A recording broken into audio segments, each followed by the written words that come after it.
ये साप्ताहिक बाइबल का उपदेश Plainfield Christian science church independent से है, जो प्लेनफील्ड, न्यू जर्सी, अमेरिका में है। अधिक जानकारी के लिए कृपया हमारी वेबसाइट पर जाएं www.plainfieldcs.com। आपके अध्ययन के लिए ये पाठ रविवार 3 मार्च 2024 के लिए है। विषय मसीह यीशु, स्वर्ण पथ, अबरानियों। यीशु मसीह कल और आज और युगानुयुग एक सा है। उत्तरदायी अध्ययन यूहन्ना। क्योंकि परमेश्वर ने जगत से ऐसा प्रेम रखा कि उसने अपना इकलौता पुत्र दे दिया, ताकि जो कोई उस पर विश्वास करे वो नाश ना हो परंतु अनंत जीवन पाए। जो उस पर विश्वास करता है उस पर दंड की आज्ञा नहीं होती, परंतु जो उस पर विश्वास नहीं करता वो दोषी ठहर चुका, इसलिए कि उसने परमेश्वर के इकलौते पुत्र के नाम पर विश्वास नहीं किया। क्योंकि जो कोई बुराई करता है वो ज्योति से बैर रखता है और ज्योति के निकट नहीं आता, ऐसा ना हो कि उसके कामों पर दोष लगाया जाए। परंतु जो सच्चाई पर चलता है वो ज्योति के निकट आता है, ताकि उसके काम प्रगट हों कि वो परमेश्वर की ओर से किए गए हैं। जिसने उसकी गवाही ग्रहण कर ली, उसने इस बात पर छाप दे दी कि परमेश्वर सच्चा है। पिता पुत्र से प्रेम रखता है और उसने सब वस्तुएं उसके हाथ में दे दी हैं। जो पुत्र पर विश्वास करता है अनंत जीवन उसका है। पाठ उपदेश बाइबल में से यशाया। इस कारण प्रभु आप ही तुमको एक चिन्ह देगा। सुनो, एक कंवारी गर्भवती होगी और पुत्र जनेगी और उसका नाम इमैनुएल रखेगी। लूका। छठे महीने में परमेश्वर की ओर से जिब्राइल स्वर्गदूत गलील के नासरत नगर में एक कंवारी के पास भेजा गया, जिसकी मंगनी यूसुफ नाम दाऊद के घराने के एक पुरुष से हुई थी। उस कंवारी का नाम मरियम था। और स्वर्गदूत ने उसके पास भीतर आकर कहा, आनंद और जय तेरी हो, जिस पर ईश्वर का अनुग्रह हुआ है, प्रभु तेरे साथ है। हे मरियम, भयभीत ना हो, क्योंकि परमेश्वर का अनुग्रह तुझ पर हुआ है। और देख, तू गर्भवती होगी और तेरे एक पुत्र उत्पन्न होगा, तू उसका नाम यीशु रखना। वो महान होगा और परम प्रधान का पुत्र कहलाएगा, और प्रभु परमेश्वर उसके पिता दाऊद का सिंहासन उसको देगा और उसके राज्य का अंत न होगा। स्वर्गदूत ने उसको उत्तर दिया कि पवित्र आत्मा तुझ पर उतरेगा और परम प्रधान की सामर्थ्य तुझ पर छाया करेगी, इसलिए जो पवित्र उत्पन्न होने वाला परमेश्वर का पुत्र कहलाएगा। क्योंकि जो वचन परमेश्वर की ओर से होता है वो प्रभाव रहित नहीं होता। और वो बालक बढ़ता और आत्मा में बलवंत होता गया। लूका। फिर यीशु आत्मा की समर्थ से भरा हुआ गलील को लौटा, और उसकी चर्चा आसपास के सारे देश में फैल गई, और वो उनके आराधनालयों में उपदेश करता रहा, और सब उसकी बड़ाई करते थे। वो उसके उपदेश से चकित हो गए, क्योंकि उसका वचन अधिकार सहित था। आराधनालय में एक मनुष्य था जिसमें अशुद्ध आत्मा थी। वो ऊंचे शब्द से चिल्ला उठा, हे यीशु नासरी, हमें तुझसे क्या काम? क्या तू हमें नाश करने आया है? मैं तुझे जानता हूँ कि तू कौन है। तू परमेश्वर का पवित्र जन है। यीशु ने उसे डांट कर कहा, चुप रह और उसमें से निकल जा। तब दुष्ट आत्मा उसे बीच में पटक कर बिना हानि पहुंचाए उसमें से निकल गई। इस पर सबको अचंभा हुआ, और वो आपस में बातें करके कहने लगे, ये कैसा वचन है कि वो अधिकार और सामर्थ्य के साथ अशुद्ध आत्मा को आज्ञा देता है और वो निकल जाती है। वो आराधनालय में से उठकर शमौन के घर में गया, और शमौन की सास को बुखार चढ़ा हुआ था, और उन्होंने उसके लिए उससे विनती की। उसने उसके निकट खड़े होकर बुखार को डांटा, और वो उस पर से उतर गया, और वो तुरंत उठकर उनकी सेवा टहल करने लगी। सूरज डूबते समय जिन जिन के यहाँ लोग नए नए प्रकार की बीमारियों में पड़े हुए थे, वो सब उन्हें उसके पास ले आए और उसने एक एक पर हाथ रख कर उन्हें ठीक किया। और दुष्ट आत्मा चिल्लाती और ये कहती हुई कि तू परमेश्वर का पुत्र है, बहुतों में से निकल गई। पर वो उन्हें डांटता और बोलने नहीं देता था, क्योंकि वो जानते थे कि ये मसीह है। यूहन्ना। यीशु ने उनसे कहा, मैं तुमसे सच सच कहता हूँ कि पहले इसके कि इब्राहिम उत्पन्न हुआ, मैं हूँ। यूहन्ना। मेरे पिता के घर में बहुत से रहने के स्थान हैं। यदि ना होते तो मैं तुमसे कह देता, क्योंकि मैं तुम्हारे लिए जगह तैयार करने जाता हूँ। और मैं पिता से विनती करूँगा और वो तुम्हें एक और सहायक देगा कि वो सर्वदा तुम्हारे साथ रहे, अर्थात सत्य का आत्मा, जिसे संसार ग्रहण नहीं कर सकता, क्योंकि वो ना उसे देखता है और ना उसे जानता है। तुम उसे जानते हो, क्योंकि वो तुम्हारे साथ रहता है और वो तुम में होगा।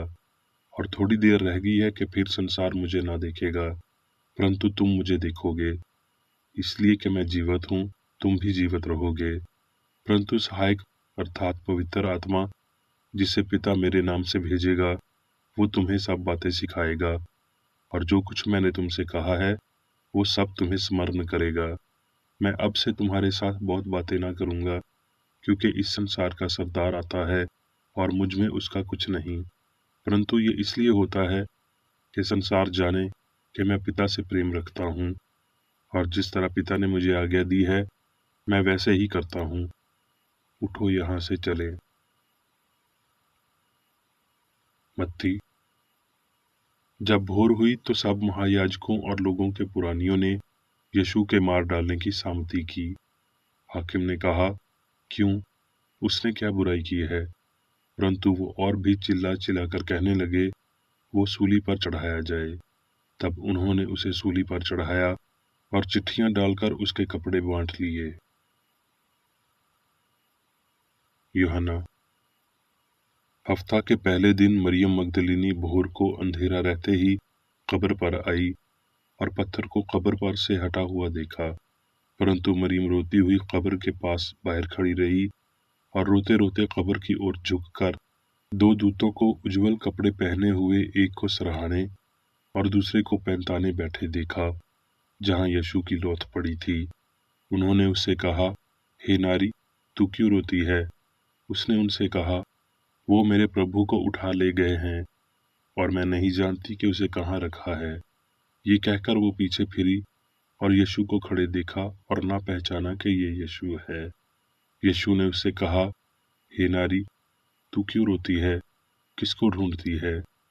उसने माली समझकर उससे कहा, हे महाराज, यदि तूने उसे उठा लिया है तो मुझसे कह दे कि उसे कहाँ रखा है और मैं उसे ले जाऊंगी। यीशु ने उससे कहा, मरियम। उसने पीछे फिरकर उससे इब्रानी में कहा, रबूनी, अर्थात हे गुरु।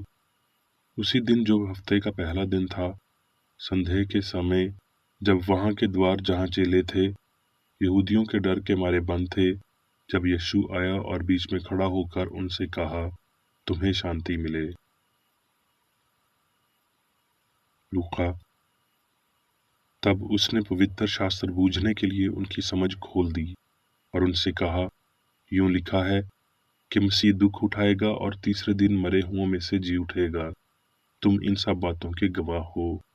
तब वो उन्हें बैतनिय्याह तक बाहर ले गया और अपने हाथ उठाकर उन्हें आशीष दी, और उन्हें आशीष देते हुए वो उनसे अलग हो गया और स्वर्ग पर उठा लिया गया, और वो उसको दंडवत करके बड़े आनंद से यरूशलेम को लौट गए और लगातार मंदिर में उपस्थित होकर परमेश्वर की स्तुति किया करते थे। अब मैं मेरी बेकर रेड्डी द्वारा क्रिश्चियन साइंस की किताब विज्ञान और स्वस्थ शास्त्रों की कुंजी के साथ के साहस संबंधी अंश पढ़ूंगा। विज्ञान और स्वस्थ।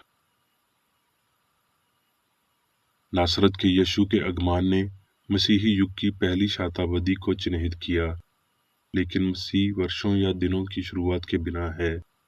मसीही युग के पहले और बाद में सभी पीढ़ियों के दौरान आध्यात्मिक विचार के रूप में मसीह भगवान का प्रतिबिंब शक्ति और अनुग्रह के कुछ उपाय के साथ आया जो सभी मसीह सत्य को प्राप्त करने के लिए तैयार हैं। ईश्वरी छवि, विचार या मसीही ईश्वरी सिद्धांत ईश्वर से अविभाज्य था, है और हमेशा के लिए रहेगा। यीशु ने अपनी इस आध्यात्मिक पहचान की इस एकता का उल्लेख किया, पहले इसके कि इब्राहिम उत्पन्न हुआ, मैं हूँ, मैं और पिता एक हैं, पिता मुझसे बड़ा है। बचपन से ही वो अपने पिता के व्यवसाय में शामिल था। उसकी सोच दूसरों से अलग थी। उसका स्वामी आत्मा था, लेकिन उनका स्वामी सामग्री था। उसने परमेश्वर की सेवा की, उन्होंने लालच की सेवा की। उसके स्नेह शुद्ध थे, उनके कामुक थे। उसके स्वस्थ पवित्रता और जीवन के आध्यात्मिक प्रमाण में इंद्रियां डूब जाती हैं। उनकी इंद्रियों ने विपरीत रूप से गवाही दी और पाप, बीमारी और मृत्यु के भौतिक साक्ष्य को आत्मसात कर लिया। उनकी अपूर्णता और अशुद्धियों को उसकी पूर्णता और पवित्रता की सदैव फटकार महसूस होती थी। इसलिए न्यायपूर्ण और पूर्ण यीशु के प्रति दुनिया की नफरत और भविष्य अद्विकता की दूर आदर्शता के कारण उसे स्वागत में त्रुटि मिलेगी। वो पुरुषों में तुच्छ माना जाता और मनुष्यों का त्यागा हुआ था। शांति के आने वाले राजकुमार के विषय में यशाया का ग्राफिक शब्द था। हमारे गुरु ने कोई विचार, सिद्धांत या विश्वास नहीं सिखाया। ये सभी वास्तविक लोगों का दिव्य सिद्धांत था जो उसने सिखाया और अभ्यास किया। मसीही धर्म का उसका प्रमाण धाम और पूजा का कोई रूप या प्रणाली नहीं था, लेकिन क्रिश्चियन साइंस जो जीवन और प्रेम के समान जैसे को दर्शाता है। अपने आप में जीवन और सत्य का चित्रण और प्रदर्शन करते हुए और बीमारों और पापियों पर अपनी शक्ति के द्वारा एक दिव्य छात्र में उन्होंने ईश्वर के मनुष्य के सामने प्रकट किया। यीशु द्वारा किए गए चमत्कारों, अजीब कार्यों और विशेष रूप से उनके शक्तिशाली, मुक्ताधारी, अद्वितीय और विजयी शरीर से बाहर निकालने में शामिल दिव्य सिद्धांत की व्याख्या करने के लिए मानव सिद्धांत अपर्याप्त हैं। यीशु के शिष्य जो अपने गुरु की विजय को समझने के लिए पूरी तरह से विकसित नहीं थे, उन्होंने कई अद्भुत कार्य नहीं किए जब तक कि उन्होंने उसके सूली पर चढ़ने के बाद नहीं देखा और पता नहीं किया कि उसकी मृत्यु नहीं हुई थी। इससे उन्हें उसके द्वारा सिखाई गई सभी बातों की सत्यता का विश्वास हो गया। अम्माउस की यात्रा में यीशु को उसके दोस्तों ने उन शब्दों से और रोटी तोड़ने से जाना जिससे उनके हृदय जल उठे। दिव्य आत्मा जिसने सदियों पहले यीशु की पहचान की थी, उसने प्रेरित के माध्यम से बात की है और हर युग और समय में इसके माध्यम से बात करेगी। ये ग्रहणशील हृदय पर प्रकट होता है और फिर से बुराई को दूर करता और बीमारों को ठीक करता हुआ दिखाई देता है। यीशु के मिशन ने भविष्यवाणी की पुष्टि की और पुराने समय के तथाकथित चमत्कारों को ईश्वरीय शक्ति के प्राकृतिक प्रदर्शनों के रूप में समझाया जिन्हें समझा नहीं गया था। यीशु के कार्यों ने मसीहा पद पर उसके दावे को स्थापित किया। यीशु स्वयं को अपने शत्रुओं से अलग कर सकता था। उसमें परमात्मा की समानता में अपनी आध्यात्मिक पहचान के लिए जीवन की मानवीय भावना को त्यागने की शक्ति थी, लेकिन उसने मनुष्यों को नश्वर शरीर को नष्ट करने का प्रयास करने की अनुमति दी ताकि वो अमर जीवन का प्रमाण प्रस्तुत कर सके। मनुष्य के इस जीवन को कोई नहीं मार सकता। यीशु अपना लौकिक जीवन अपने शत्रुओं के हाथों में दे सकता था, लेकिन जब उसका पृथ्वी मिशन पूरा हुआ तो उसका आध्यात्मिक जीवन अविनाशी और शाश्वत हमेशा के लिए वही पाया गया। वो जानता था कि पदार्थ में कोई जीवन नहीं है और वास्तविक जीवन ईश्वर है, इसलिए उसे अपने आध्यात्मिक जीवन से तब तक अलग नहीं किया जा सकता जब तक ईश्वर को समाप्त नहीं किया जा सकता। नासरत के यीशु ने पिता के साथ मनुष्य की एकता को सिखाया और प्रदर्शित किया, और इसके लिए हम उसे अंतहीन श्रद्धा अंजलि देते हैं। उसका मिशन व्यक्तिगत और सामूहिक दोनों था। उसने जीवन के काम न केवल स्वयं के प्रति न्याय में बल्कि मनुष्य पर दया करने में भी किया। यीशु ने निर्भीकता के, इंद्रियों के मान्यता प्राप्त सबूतों के खिलाफ, फारिसासिक पंथों और प्रथाओं के खिलाफ काम किया और उसने अपनी विचार शक्तियों के साथ सभी विरोधियों का खंडन किया। मानव निर्मित सिद्धांत लुपट हो रहे हैं, मुसीबत के समय में वो मजबूत नहीं हुए हैं। मसीही शक्ति से रहित वो कैसे मसीह के सिद्धांतों या अनुग्रह के चमत्कारों का वर्णन कर सकते हैं? मसीही उपचार की संभावना से इनकार मसीही धर्म को उसी तत्व से लुटाता है जिसने इसे पहली शताब्दी दिव्य शक्ति और इसकी आश्चर्यजनक और अप्रतिम सफलता दी। सच्चा लोगोस प्रदर्शनकारी क्रिश्चियन साइंस है, सिद्धभाव का प्राकृतिक नियम जो कला को खत्म करता है, इसलिए नहीं कि ये विज्ञान अप्राकृतिक है, ना ही क्योंकि ये ईश्वरीय नियम का उल्लंघन है, लेकिन इसलिए कि ये भगवान का अपरिवर्तनीय नियम है और अच्छा है। ये क्रिश्चियन साइंस का सिद्धांत है, उस दिव्य प्रेम को उसकी अभिव्यक्ति या वास्तव से वंचित नहीं किया जा सकता, कि आनंद दुख में नहीं बदल सकता, क्योंकि दुख आनंद का स्वामी नहीं है, कि अच्छाई कभी बुराई पैदा नहीं कर सकती, कि पदार्थ कभी भी मन उत्पन्न नहीं कर सकता है, और ना ही जीवन का परिणाम मृत्यु है। पूर्ण पुरुष भगवान द्वारा शासित उसका सिद्ध सिद्धांत पाप रहित और शाश्वत है। अपने स्वयं के पंखों के नीचे बीमारी और पापी लोगों को इकट्ठा करके सत्य का अमर विचार सदियों से चल रहा है। मेरी थकी हुई आशा उस सुखद दिन को महसूस करने की कोशिश करती है जब मनुष्य मसीह के विज्ञान को पहचान लेगा और अपने पड़ोसी को अपने जैसा प्रेम करेगा, जब वो ईश्वर की सर्वशक्तिमानिता और उस परम आत्मा की उपचार शक्ति का एहसास करेगा जो उसने किया है और मानव जाति के लिए कर रहा है।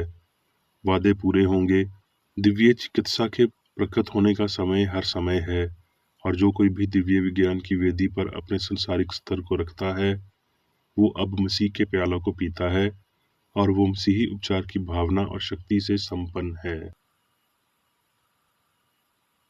आध्यात्मिक विचार का प्रतिरूपण हमारे मास्टर के संसारिक जीवन में एक संक्षिप्त इतिहास था, परंतु उसके राज्य का अंत न होगा, क्योंकि मसीह ईश्वर का विचार अंत तक सभी देशों और लोगों पर शासन करेगा, अनिवार्य रूप से बिल्कुल अंत में दिव्य विज्ञान के साथ। अब मैं मेरी बेकर एडी द्वारा चर्च मैनुअल में दिए गए 3 दैनिक कर्तव्यों को पढ़ूंगा। दैनिक प्रार्थना। प्रत्येक दिन प्रार्थना करने के लिए इस चर्च के प्रत्येक सदस्य का कर्तव्य होगा, तुम्हारा राज्य आए, ईश्वरी सत्य, जीवन और प्रेम के शासन को मुझ में स्थापित कर और मुझ पर शासन कर, और तेरा वचन सभी मनुष्यों के स्नेह को समृद्ध कर सकता है और उन पर शासन कर। आदेशों और कर्तव्यों के लिए एक नियम। ना तो दुश्मनी और ना व्यक्तिगत लगाव मदर चर्च के सदस्यों के आदेशों और कर्तव्यों पर लागू करना चाहिए। विज्ञान में दिव्य प्रेम ही मनुष्य को नियंत्रित करता है और एक क्रिश्चियन विज्ञानी प्यार की मीठी सुविधाओं को दर्शाता है। प्यार में डांटने पर, सच्चा भाईचारा, परोपकार और क्षमा में। इस चर्च के सदस्यों को प्रतिदिन ध्यान रखना चाहिए और सभी बुराई दूर करने, भविष्यवाणी, न्याय करने, निंदा करने, परामर्श देने, प्रभावित करने या गलत तरीके से प्रभावित होने से बचने के लिए प्रार्थना करनी चाहिए। कर्तव्य के प्रति सतर्कता। इस चर्च के प्रत्येक सदस्य का ये कर्तव्य होगा कि वो प्रतिदिन आक्रामक मानसिक सुझाव से बचाव करे और भूलकर भी ईश्वर, नेता और मानव जाति के प्रति अपने कर्तव्य की उपेक्षा नहीं करनी चाहिए। उनके कामों से उन्हें आंका जाएगा और वो उचित या निंदनीय होगा।